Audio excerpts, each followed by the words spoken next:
EV9 national news కు స్వాగతం. ముందుగా హెడ్లైన్స్.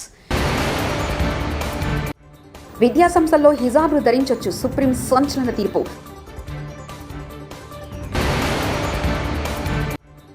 ఆదివాసీ మహిళలతో సీఎం చంద్రబాబు నృత్యం.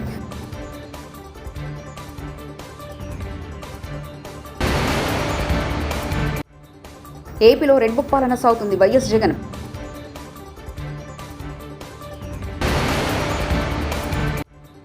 ప్రభుత్వ నిర్వహణతో నగర ప్రజలు తీవ్ర నష్టం, కేటీఆర్. కళాశాల క్యాంపస్లలో విద్యార్థులు హిజాబ్ను ధరించడాన్ని నిషేధిస్తూ ముంబైకి చెందిన ఓ ప్రైవేట్ కాలేజ్ ఇచ్చిన ఆదేశాలు సుప్రీంకోర్టులో తాత్కాలికంగా నిలిపివేసింది. హిజాబ్పై నిషేధం విధిస్తే మహిళా సాధికారత ఎలా సాధ్యపడుతుందని కళాశాల యాజమాన్యాన్ని కోర్టు ప్రశ్నించింది. ప్రపంచ ఆదివాసీ దినోత్సవ సందర్భంగా విజయవాడలోని తుమ్మలపల్లి కళాక్షేత్రంలో ఏపీ ప్రభుత్వం తరఫున వేడుకలు నిర్వహించారు. ఈ కార్యక్రమానికి సీఎం చంద్రబాబు ముఖ్య అతిథిగా హాజరయ్యారు. ఆదివాసీ మహిళలతో కలిసి సీఎం చంద్రబాబు నృత్యం చేశారు. అనంతరం డప్పు వాయించి గిరిజనుల్లో ఉత్సాహాన్ని నింపారు. ఫ్రీడమ్ ఫైటర్స్ కూడా ఇక్కడ ఆయన ఐడెంటిఫై చేశారు. మేజర్ గుడాలు స్పాట్ చేసి ఆయన ఐడెంటిఫై చేసి అక్కడ రాజేంద్ర పాలన ఆయన మేజర్ గుడాలు అనేటువంటి షార్ట్ చేశారు. Musical instruments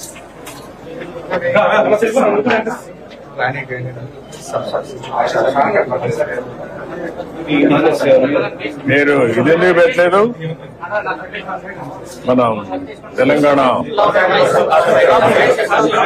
indigenous musical instruments, అవి వైల్డ్ సీడ్స్ తో తయారు చేసినటువంటి వుడెన్ కౌన్ బెల్. ఇది సన్నై చిన్నది, ఇది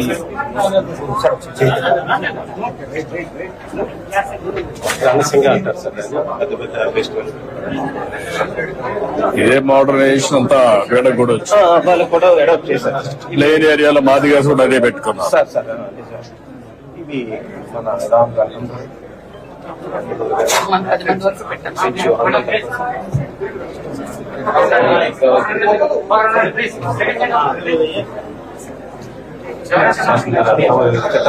మీకు సిరిధాన్యాలతో బిస్కెట్లు తయారు చేయించడానికి నేర్పిస్తాం, నేర్చుకుంటారా అన్నారండి. మేము నేర్చుకున్నామండి. నేర్చుకుని హాస్టల్ పిల్లలకి స్నాక్స్ పెట్టేవాళ్ళమండి. మల్టీగ్రెయిన్ బిస్కెట్లతో స్నాక్స్ పెట్టేవాళ్ళమండి. అయితే గత ప్రభుత్వంలో ఈ హాస్టల్ పిల్లల స్నాక్స్ ఆపేశారండి. అయితే అయినా మేము దాన్ని వదిలేయకుండా దాన్ని అభివృద్ధి చెందిస్తూనే ఉన్నామండి. కాకపోతే ఇలా ఆపేసినందుకు మీరు మా మీద దయ ఉంచి మళ్ళీ మాకు అది అవకాశం ఇప్పించవలసిందిగా కోరుచున్నామండి. 100 మంది పనిచేస్తున్నామండి. అక్కడ 30 మందితో స్టార్ట్ చేస్తామండి. 100 మంది పనిచేస్తున్నామండి. అవునండి. మీరు పండించిన పంటేనా చిరుధాన్యాలు? అవునండి, తీసుకుంటున్నారా?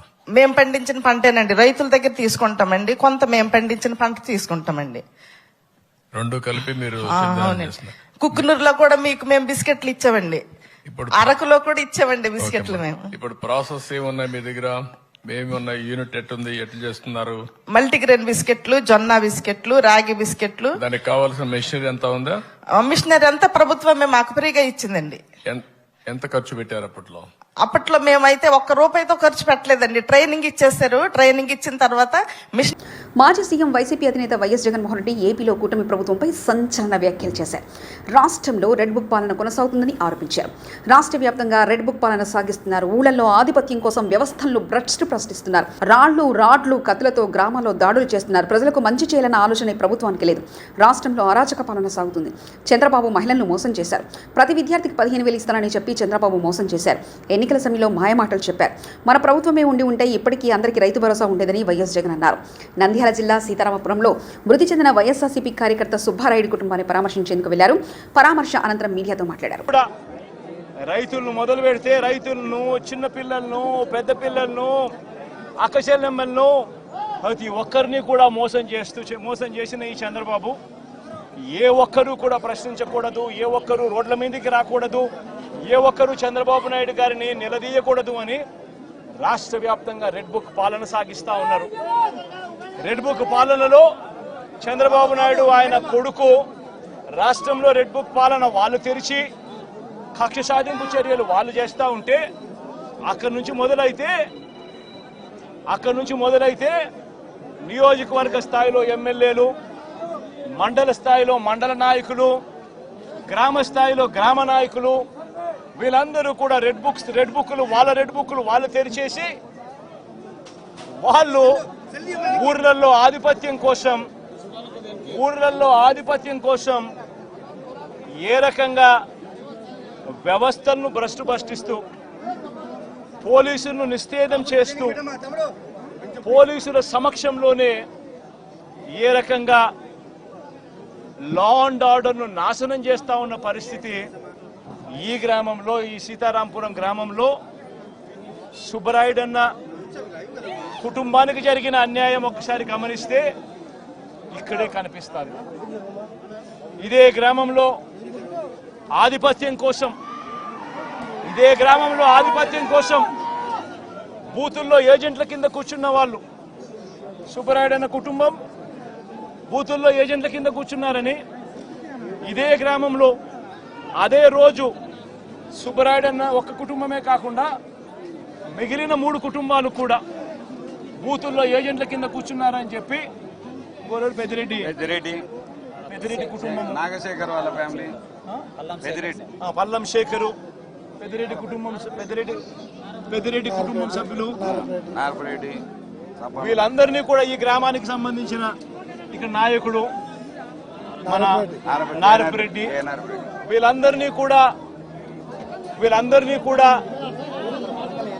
చంపాలి అని ఏకంగా ఎంత దారుణంగా ఈ గ్రామంలో జరిగిన రాజకీయాలు చూస్తే నిజంగా ఆశ్చర్యం అనిపిస్తుంది. అసలు ఈ గ్రామంలో, ఈ రాష్ట్రంలో లా అండ్ ఆర్డర్ ఉందా లేదా అన్నదానికి ఈ గ్రామంలో జరిగిన ఘటన ఒక ఉదాహరణగా కూడా చరిత్రలో ఎప్పుడు కూడా నిలిచిపోతుంది. ఈరోజు నిజంగా ఎంత ఆశ్చర్యంగా జరిగింది అనంటే ఈ గ్రామంలో ఈ గ్రామస్తులు బయట నుంచి వచ్చిన వాళ్ళు అందరినీ కూడా ఏకం చేసి దాదాపుగా 35-40 మంది ఒక చోట ఏకమై రాడ్లు పట్టుకొని తుపాకులు కూడా ఉన్నాయి, తుపాకులు కూడా చూపించారు. రాడ్లు పట్టుకొని కర్రలు పట్టుకొని కత్తులు పట్టుకొని వాళ్ళ గ్రామానికి వాళ్ళంతా కూడా ఇక్కడ చేయడానికి, స్వైర విహారం చేయడానికి అందరూ కూడా ఏకమవుతా ఉంటే ఇదే గ్రామంలో నివాసం అంటా ఉన్న నారపురెడ్డి ఎస్ఐకి ఫోన్ చేసింది 9:30 గంటలకు ఫోన్ చేశాడు. 9:30కు ఫోన్ చేసి గ్రామంలో వాతావరణం సరిగ్గా లేదు, బయట నుంచి కూడా వ్యక్తులు వచ్చారు, వీళ్ళందరి చేతుల్లో రాడ్లు కనిపిస్తా ఉన్నాయి, కత్తులు కనిపిస్తా ఉన్నాయి, వీళ్ళ చేతుల్లో తుపాకులు కూడా ఉన్నాయి, గ్రామంలో వాతావరణం సరిగ్గా లేదు, దయచేసి గ్రామాన్ని ఏదో జరిగే కార్యక్రమం జరగబోతా ఉన్నట్టుగా అనిపిస్తా ఉంది, దయచేసి పోలీసులు రండి అని చెప్పి నారపురెడ్డి రాత్రి 9:30 గంటలకు సినీతారలు పాయల్ రాజ్పుత్, సంయుక్త మీనన్ కరీంనగర్లో సందడి చేశారు. పట్టణంలోని ఓ షాపింగ్ మాల్ ప్రారంభోత్సవ కార్యక్రమంలో వారు పాల్గొన్నారు. ఈ సందర్భంగా వారిని చూసేందుకు అభిమానులు భారీగా తరలివచ్చారు. మహిళల భద్రతే లక్ష్యంగా పనిచేస్తున్న షీ టీం బృందంలో పాయల్, సంయుక్త ఫోటోలు దిగి బ్యానర్ను ప్రదర్శించారు. అనంతరం వేదికపై మాట్లాడుతూ యువతలో జోష్ నింపారు.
బెల్లంకొండ శ్రీనివాస్ గారితో ఒక మూవీ చేస్తున్నాము, స్వయంభూ విత్ నిఖిల్ గారు, అండ్ ఇంకోటి శర్వానంద్ గారితో ఒక మూవీ చేస్తున్నాము. అండ్ తర్వాత ఒక మూవీ హిందీలో చేస్తున్నాము, కాజోల్ అండ్ ప్రభుదేవా గారితో. అండ్ దెన్ ఇంకొక 2 మూవీస్ స్టార్ట్ అయింది, బట్ నేను అనౌన్స్ చేయలేము బికాజ్ ప్రొడక్షన్ వాళ్ళు they will get angry. Keep it a secret. But ఖచ్చితంగా సో ప్రేక్షకులకి ఇప్పుడు మంచి కంటెంట్ అంటే చాలా ఇష్టం. సో ఆ ఇష్టతోటి నేను కూడా ఫాలో అవుతున్నాము, మంచి కంటెంటే చేస్తున్నాము. పాయల్ రాజ్పూత్ గారిని స్క్రీన్ మీద చూస్తే నచ్చారా, లైవ్ లో నచ్చారా, మీరే చెప్పాలి.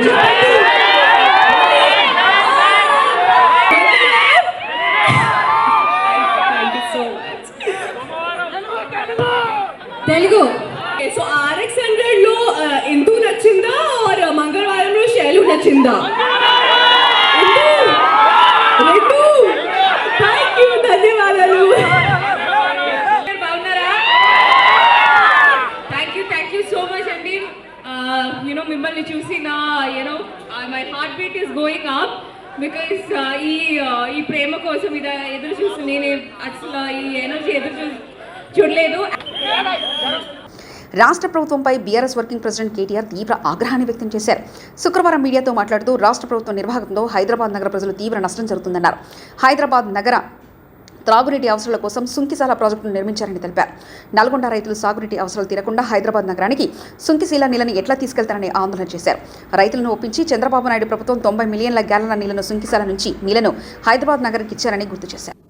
ఆ తర్వాత రాజశేఖర్ రెడ్డి గారి హయాంలో 2-3 దశల్లో కృష్ణా ఫేజ్ 2, ఫేజ్ 3 అని పెట్టి 90 MGD చొప్పున మళ్ళీ ఒక 180 MGDని మళ్ళీ తెర మీదకి తీసుకొస్తే ఆ రోజు అప్పుడున్న పరిస్థితుల్లో రైతులు మళ్ళీ మాకు ఈ ప్రభుత్వం మీద నమ్మకం లేదు, మా తెలంగాణ వస్తుంది, వచ్చినాక ఆనాడు తీసుకుంటామని చెప్పి రైతులు ఆందోళన చేయడంతో మళ్ళీ వెనక్కిపోయింది. ఆ తర్వాత హైదరాబాద్ మహానగరం విస్తరిస్తూనే ఉంది గత దశాబ్దాలుగా. ముఖ్యంగా గత దశాబ్దంలో అయితే బ్రహ్మాండంగా విస్తరించింది.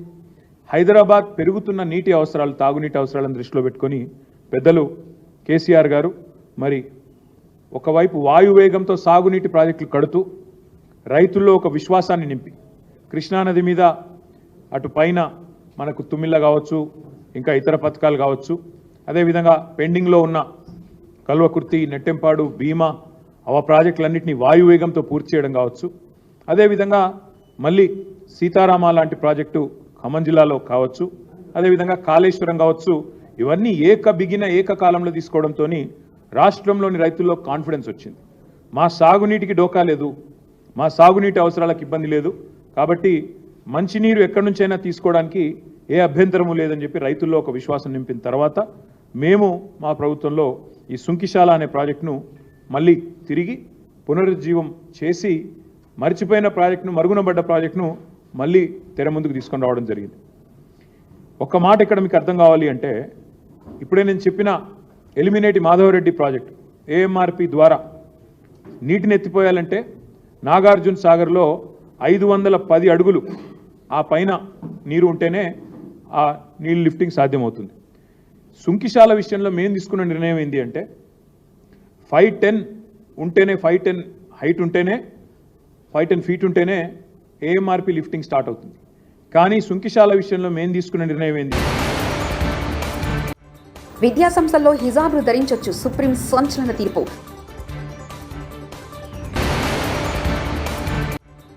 ఆదివాసీ మహిళలతో సీఎం చంద్రబాబు నృత్యం.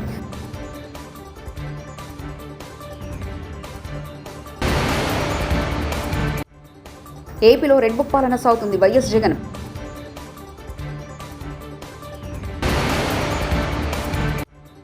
ప్రభుత్వ నిర్వహణతో నగర ప్రజలు తీవ్ర నష్టం, కేటీఆర్. ఇవి బులెటిన్ విశేషాలు. చూస్తూనే ఉండండి EV9 నేషనల్ న్యూస్.